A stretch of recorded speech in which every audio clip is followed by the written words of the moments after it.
आज हम पढ़ेंगे डायबिटिक मेलिटस के बारे में। तो बच्चों, डायबिटिक मेलिटस क्या होता है?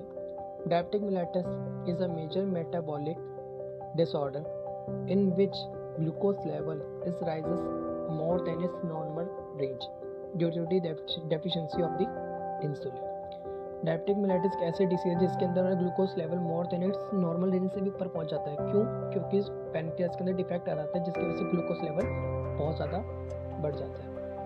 ठीक है, due to the deficiency of insulin.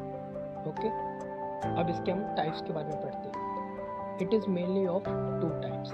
ठीक है बच्चों, type first and type two. First हम टाइप फर्स्ट के बारे में पढ़ेंगे। In this type there is absolute deficiency of insulin और it mainly occurs in younger age, मतलब चिल्ड्रन। ठीक है बच्चों, ये बच्चों के अंदर पाया जाता है जिसके अंदर एब्सोल्यूट डेफिशिएंसी हो जाती है इंसुलिन की, कोई पैनक्रियाट में होगी, कोई भी कंडीशन होगी उसकी वजह से। ठीक है, जैसे इसके अंदर पैनक्रियाज है वो पूरा इंसुलिन सिक्रेट नहीं कर पा रहा है ब्लड के अंदर। ठीक है, जैसे आप इस इमेज के अंदर देख सकते हो।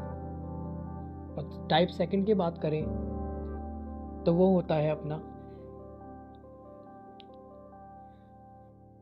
इन this type there is a partial deficiency of the insulin and decrease sensitivity of insulin towards cell. It is mainly occurs in adults. ये क्या होता है, इसके अंदर पार्शियल डेफिशिएंसी हो जाती है किसकी? इंसुलिन की। और यहाँ पे क्या चीज़ देखने को मिलती है, ये मेनली एडल्ट्स के अंदर होता है, मतलब कि अपनी सेंसिटिविटी जो इंसुलिन होता है वो सेल के प्रति नहीं रह पाती। अब कॉज की बात करते हैं। कॉज क्या होता है? जैसे ऑटोइम्यून कॉज हो गए इसके।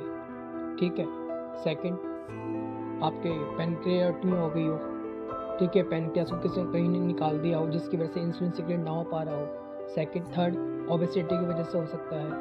ठीक है, और पैनक्रियाटाइटिस इन्फ्लामेशन हो गई हो पैनक्रियास की जिसकी वजह से इनसफिशिएंट अमाउंट में इंसुलिन नहीं सिक्रेट कर पा रहा था। और फिफ्थ, जेनेटिक की वजह से हो सकता है। ये हमारे कॉजेज की बात होती है। अब बात करते हैं इनके साइन एंड सिम्टम। ठीक है बच्चों, तो मेनली इसके रूप से 3 साइन एंड सिम्टम देखने को मिलते हैं जिसको हम प्री क्लासिकल ट्रायड के अंदर इंक्लूड करते हैं। फर्स्ट होता है पॉलीयूरिया। आपको पता है कि जितने ज़्यादा जिस बंदे को ये डायबिटिक मेलिटस कंडीशन होगी तो उस बंदे को ज़्यादा बाथरूम लगेगा, ज़्यादा यूरिया आएगा, यूरिन आएगा, है कि नहीं? तो वही चीज़ को हम क्या बोलते हैं? पॉलीयूरिया। सेकंड को हम क्या बोलते हैं? पॉलीडिप्सिया। अब बंदे को जितना ज़्यादा यूरिन जाएगा उतनी तो प्यास भी तो लगेगी, है कि नहीं? इस वजह से हम यहाँ पे पॉलीडिप्सिया देखने को मिलता है। जो थर्ड क्लासिकल ट्रायड होता है वो हमारा होता है पॉलीफेगिया। जितने ज़्यादा उसको यूरिन आएगा, जितने ज़्यादा उसके प्यास भी लगेगी और उतनी ज़्यादा उसको भूख भी लगेगी। बहुत ज़्यादा भूख लगती है आप डायबिटिस मेलिटस वाले पेशेंट को। अब अगर हम बात करते हैं और क्या क्या सिम्टम हो सकते हैं इसके। ठीक है बच्चों, देखो, नंबनेस, टिंगलिंग सेंसेशन हो सकती है कि नहीं हो सकती? वहाँ पे मतलब कि ब्लड सप्लाई जब ढंग से पहुँच नहीं पाएगी क्योंकि हमारा ब्लड क्या हो चुका है? विस्कस हो चुका है ड्यू टू द हाइपरग्लाइसीमिया, जिसकी वजह से नंबना, टिंगलिंग सेंसेशन देखने को मिलती है अपन को। सेकंड जो चीज़ होती है वो अपन को देखने में स्नो फ्लेक लाइक कैटरेक्ट, मतलब कि ग्लूकोज का एक्यूमुलेशन होने की वजह से ज़्यादा वहाँ पे सॉर्बिटल का फॉर्मेशन हो जाता है। कहाँ पे? आइस के ऊपर, जिसकी वजह से यहाँ पे स्नो फ्लेक लाइक कैटरेक्ट देखने को मिल जाता है, मोतियाबिंद। और तीसरा, वेजाइनल इन्फेक्शन देखने को मिल सकता है। क्यों वेजाइनल इन्फेक्शन क्यों हो सकता है? वेजाइनल इन्फेक्शन एक तरह का ऐसा इन्फेक्शन होता है मतलब जिसमें ईस्ट फॉर्मेशन हो जाती है।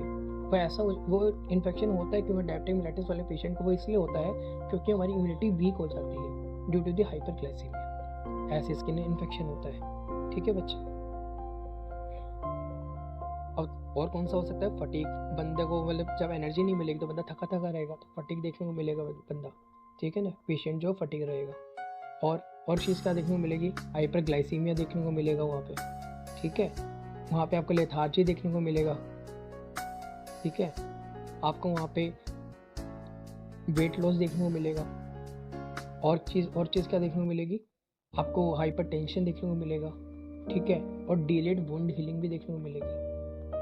ठीक है, ये सब चीज़ देखने को मिलती है आपको। अब बात करते हैं डायग्नोस की। अब डायग्नोस कैसे कर सकते हैं हम फर्स्ट जो है हिस्ट्री कलेक्शन कर सकते हैं। कहीं फैमिली में तो नहीं थी, कोई जेनेटिक तो नहीं थी। सेकंड, हम फिजिकल एग्जामिनेशन से कर सकते हैं। ठीक है, उसके साइन एंड सिम्टम देख के, पॉलीयूरिया, पॉलीडिप्सिया वगैरह। और तीसरा, हम FBS चेक करके कर सकते हैं, fasting blood glucose level check करके हम कर सकते हैं। ठीक है बच्चों, और जो फोर्थ होता है वो हमारा होता है SS पॉलीपेप्टाइड चेन। जो C पेप्टाइड चेन होती है ना पॉलीपेप्टाइड की, वो हमारी यूरिन में देखने को मिलेगी क्या नहीं, उससे हम पता लगा सकते हैं। अगर देखने को मिली तो अगर देखने को मिलेगी टाइप 2 वाले डायबिटिक मेलेटस है, अगर नहीं देखने को मिले तो टाइप 1 डायबिटिक मेलेटस होता है। और जो फिफ्थ होता है वो होता है OGTT, oral glucose tolerance test होता है, जिसके अंदर पोस्ट पेरेंटिक ग्लूकोज लेवल असेस करते हैं, ठीक है। और जो लास्ट वाला होता है हमारा HbA1c टेस्ट होता है, जिसके अंदर हम 3 महीने का जो ग्लूकोज लेवल है वो असेस करते हैं। इससे हम पता लगा पाते हैं कि हमारे बंदे को किस प्रकार का डायबिटिक मेलेटस हो रहा है, क्या कारण है उसके पीछे। अब बात करते हैं मैनेजमेंट, ठीक है।